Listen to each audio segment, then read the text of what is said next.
Part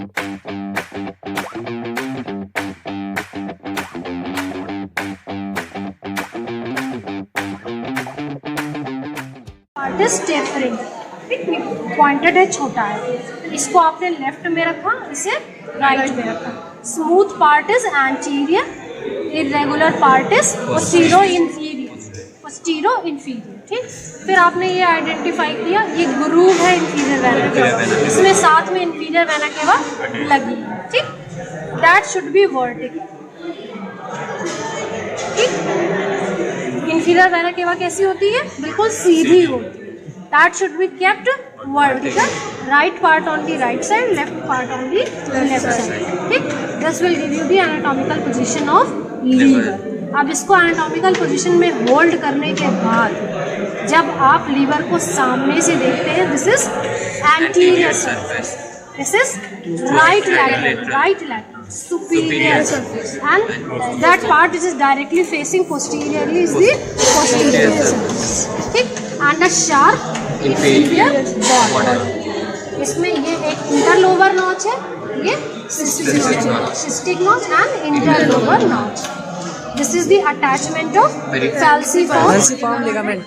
And this is the, देखो इसका ये इसका फ्री मार्जिन है, ये वाला, ये डोमेन से आता है, ये इसका अटैच मार्जिन था जिसे एंटीरियर वॉल से हमने काट लिया.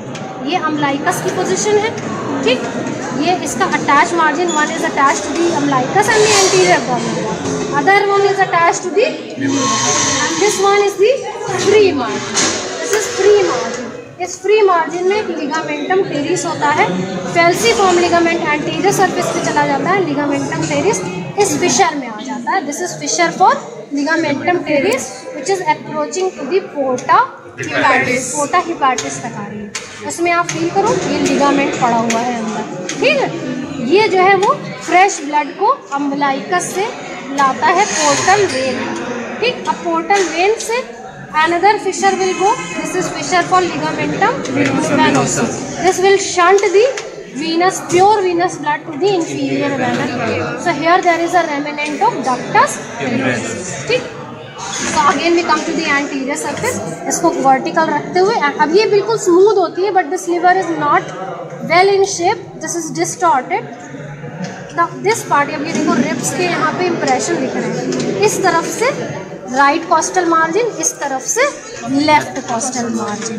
यहाँ पर ज़िफॉइड प्रोसेस और a small segment of liver is related to anterior abdominal wall. Rest part is under the left costal margin and the right costal margin. This should never go beyond the costal margin in a normal adult individual.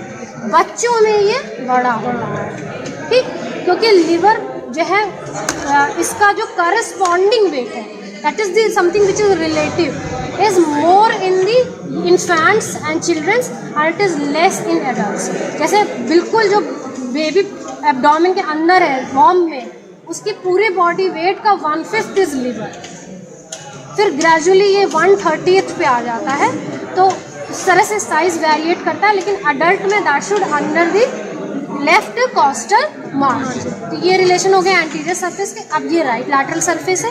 It is related to 7th to 11th ribs से related है. Intercostal space है और दोनों के बीच में ऐसा diaphragm है, ठीक. इसमें इस डायफ्राम और कॉस्टल मार्जिन के बीच में अपर पार्ट में there is lower part of lung and this is the site of costodiaphragmatic recess of.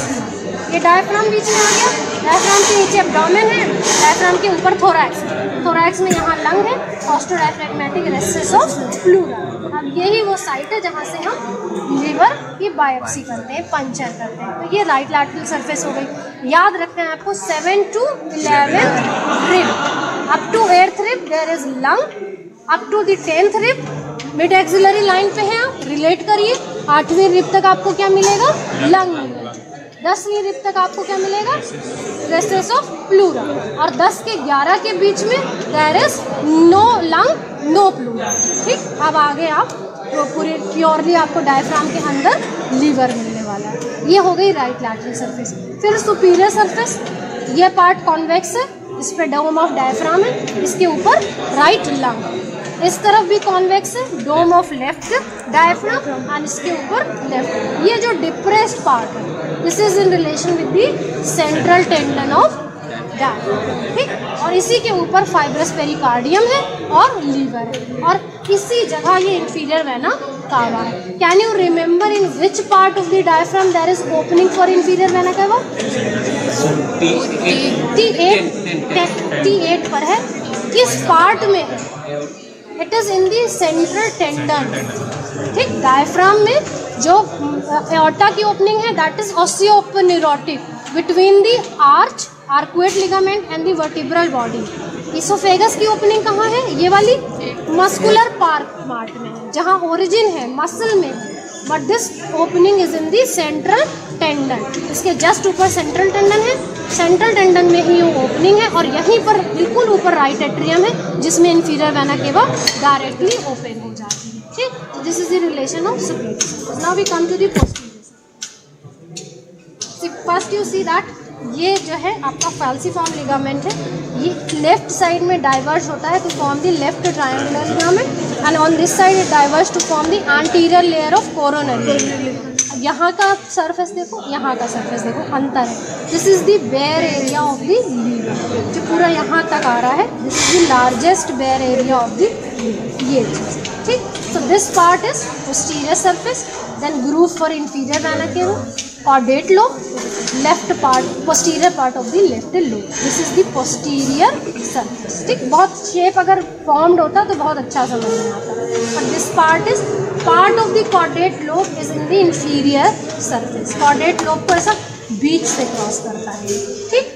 this is the limit between the posterior surface and the posterior inferior surface। ये आपका bare area, groove for inferior vena cava, caudate lobe, fissure for ductus venosus, posterior part of the left lobe, ठीक। अब posterior inferior surface पे आ जाओ। इसमें ये पोर्टा हिपैटिस है, यहाँ पे इसोफेगस का इंप्रेशन होगा, ये पूरा स्टमक से रिलेटेड है, देखो गड्ढा बिल्कुल स्टमक के हिसाब से बना है, स्टमक से रिलेटेड है।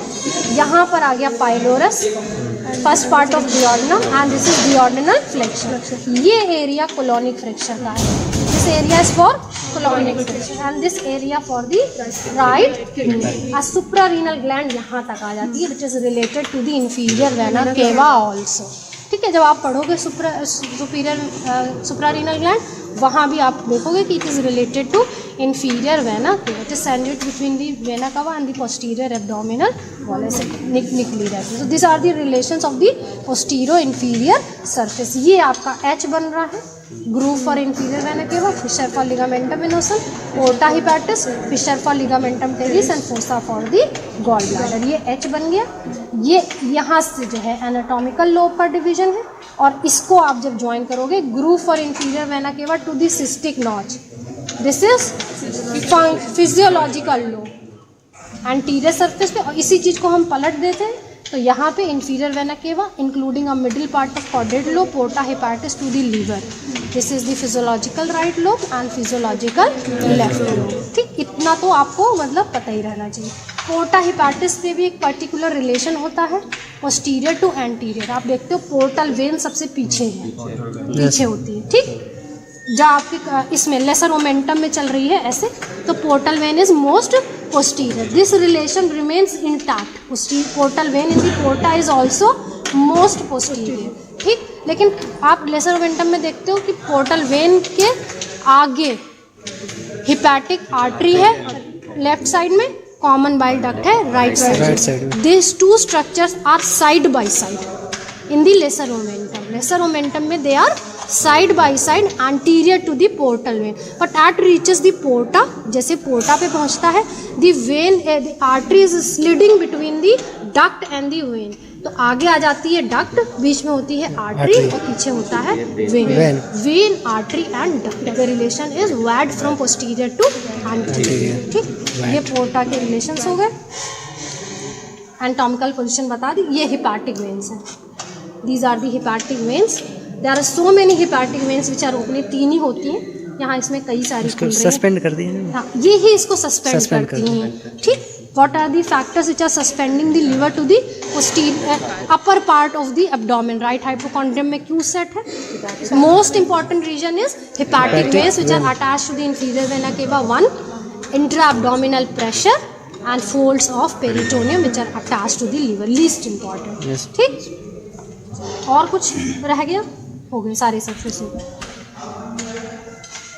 कुछ पूछ रहा है कोई confusion? No. Thank you.